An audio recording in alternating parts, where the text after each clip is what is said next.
আমার per day minimum খরচ সহকারে পার ডে 30 থেকে 40 হাজার টাকা পার ডে লস হচ্ছে আমার এখন। কারণ আমার অফিস ভাড়া আছে, আমার বাসা ভাড়া আছে, দোকানের স্টাফদের তো আর আপনি বেতন না দিয়ে পারতেছেন না।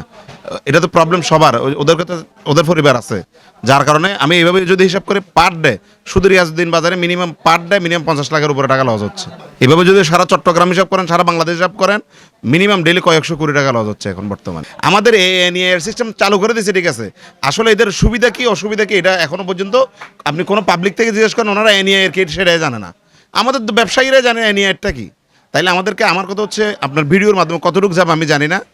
আমার কথা হলো যে আগে আমাদেরকে জিনিসটা বোঝার মতো ওনারা একটা এটা যদি আগে প্রচারণা চালাইতো, তাহলে আমরা বুঝতাম যে আসলে আমাদের সুবিধাটা কোথায়।